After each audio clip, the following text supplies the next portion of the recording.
spiky bits. Hey guys, MBG here with a first look at the new Space Marine Codex for 6th edition. Obviously this is the one everybody's been talking about for the past month or so, since we first saw all the rumors and everything and some of the previews and spy pics and the normal such that's all over the internet there preceding a release.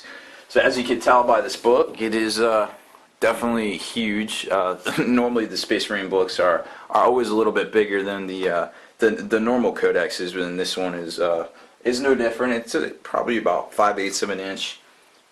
Yeah, probably about 5/8 of an inch big, and it's definitely way larger in terms of page size. Now, if you're fortunate enough to get one of the limited edition books, they were very nice. I've seen a couple of them, and I mean they're very well done, and they're definitely definitely a collector's item and things like that. And obviously these being a hardcover in this format now, they're definitely not gonna kind of lose their value. Normally I just end up throwing my old codexes away after a while because you just get so many of them, and I guess when you've been playing as long as I have, but these I'll probably keep these because they're pretty nice. Let's face it.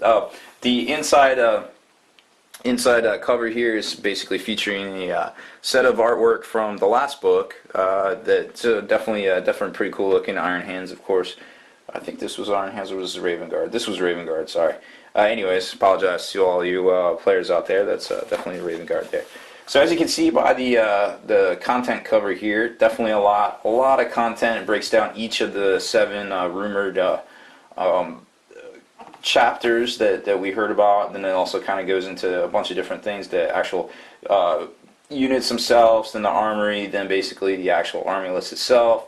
Then there's the showcase section that everybody likes to oogle the painted minis, and then just basically like an origin section. So it's definitely a lot of fluff, and that's why they had to make it basically 80 more pages than they normally are. So that being said, it was written by Robin Crudis, and the spectacular art again by Raymond Swanland.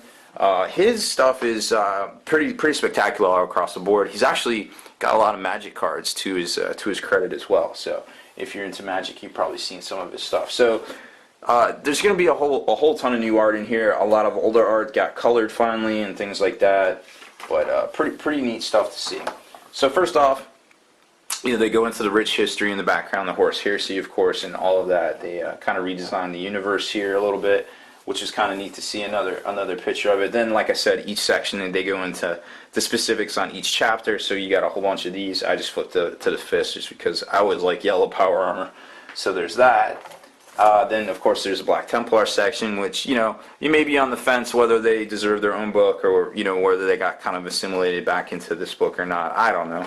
Either way, I think they're a stunning looking chapter, and hopefully their players will continue to use their models to represent whatever on the tabletop. So there's a whole bunch of stuff in here. Here's obviously the unit sections here, where it kind of deals with each particular unit in general. Then it goes into the name, the like special characters, HQs, and things like that. Something new from in the last book, there was a lot of their first names were kind of basically leaked, so to speak. So that was a big thing, and they've carried that over too as well. Army of the Space Marines is a couple of pages because there's obviously new stuff in here. Grab weapons, of course, making a big splash, and some new units as well. Defenders of Humanity again was the painted figure showcase in this book, and there's a spectacular view of the Hunter as well as the Hunter Stalker as well as the Centurions.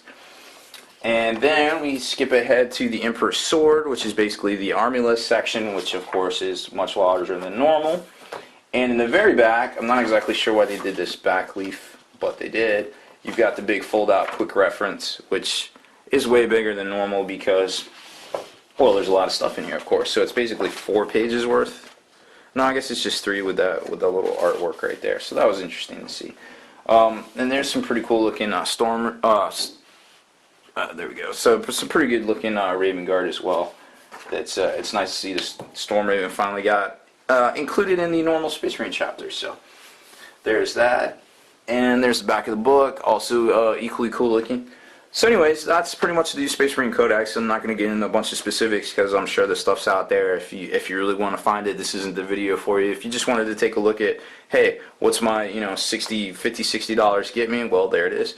A spectacular looking book that I'm sure will continue to please another generation of gamer in this hobby.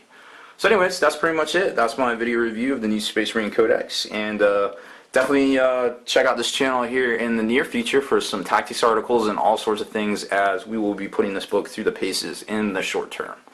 Thanks, guys. Spiky Bits.